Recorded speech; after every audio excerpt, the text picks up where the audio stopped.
PONDering with CGR Undertow. Just Dance Kids, Deca Sports, Game Party 2, Your Shape, featuring Jenny McCarthy. 5 video games. What do they have in common? Yes, they're all Wii games. What else do they have in common? No, they're not particularly good. What else do those 5 games have in common? Okay, I'll give you a hint.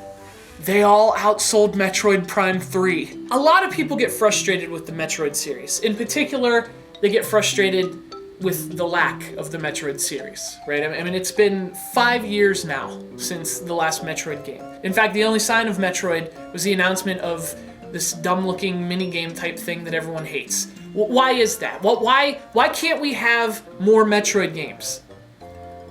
I think the statistics that I just told you have a lot to do with that. I mean, if you wash away all the brand recognition and the nostalgia and the sort of the gamer cred that the Metroid series has, how valuable is it really to Nintendo? I mean, all those games I just rattled off, all way, not even close to being as good as Metroid Prime 3.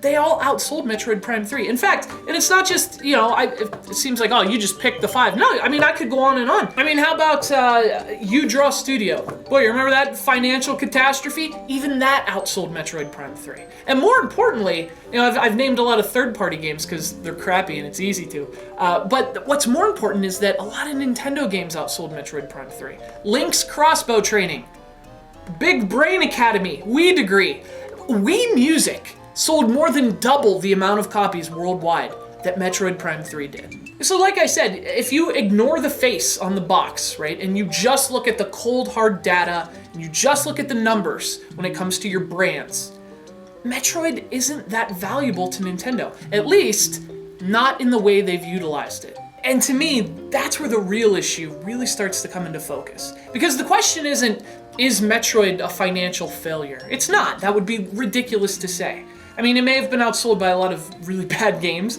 but Metroid Prime 3 still sold almost 2 million copies worldwide. There are a lot of games that wish they could sell almost 2 million copies worldwide. So the sales in and of themselves aren't really the problem. The problem is, for Nintendo, 1.8 million copies for a franchise that's that supposedly prominent, and for a game that probably cost a lot of money in development, 1.8 million, close to 2 million, that's kind of a drop in the bucket for them. And so I'm starting to wonder if the real question is, would Metroid be better off without Nintendo? And look, I know it sounds crazy. It sounds blasphemous. How could you have one of Nintendo's biggest franchises without Nintendo? It sounds ridiculous.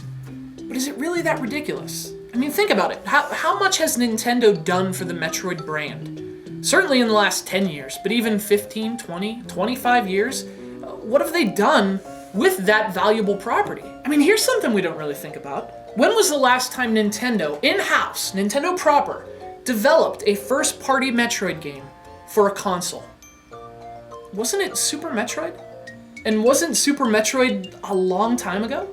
Looking at what they've done with the brand since then, I really get the sense that it's almost like they're not sure what to do with Metroid. Because, I mean, after Super Metroid, they completely skipped the Nintendo 64. The dawn of the 3D era of gaming, Metroid wasn't there. It took outside eyes in retro studios to say, hey, this is the path forward for Metroid. A path that Nintendo, it seems like, didn't really see themselves. But even Metroid Prime, I mean, for a lot of people, that's kind of a sacred game, myself included. It's one of my favorite games of all time, and I think it's one of the best games Nintendo's ever published. But even Metroid Prime, it was outsold by Animal Crossing. It was outsold by Luigi's Mansion. In the grand scheme of things for Nintendo, was Metroid Prime did it really move the needle that much for the GameCube? And the sequels certainly didn't. Metroid Prime 2 had a big drop-off in sales from the first one, and I mean, we've gone over what happened with Metroid Prime 3. And then what does Nintendo do with Metroid? They give it to a third-party studio that releases a game that doesn't... I mean, I didn't dislike Metroid Other M, but a lot of people did, and I can understand why.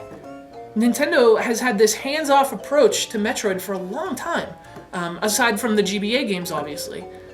And it just seems like, apart from keeping Metroid in that Super Metroid 2D spirit, it doesn't seem like they know what to do with Metroid. I mean, I've joked that if I were in charge of the Metroid brand moving forward, the first thing I would do would be to go to Retro Studios personally, lock everyone who works there in a room, put on the first Alien movie, make them watch it for like 12 hours straight, and then let them out, and I would say, hey, go ahead, make the new Metroid game.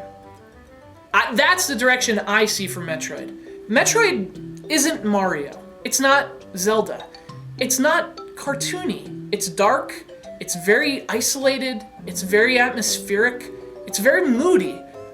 In a way, it's very un-Nintendo. But there it is. I mean, that's just it. The fact that if I were tasked with saving Metroid, that my first thought is to take it to outside hands and not Nintendo internally. And look, I mean no disrespect to Nintendo's first-party teams, like EAD.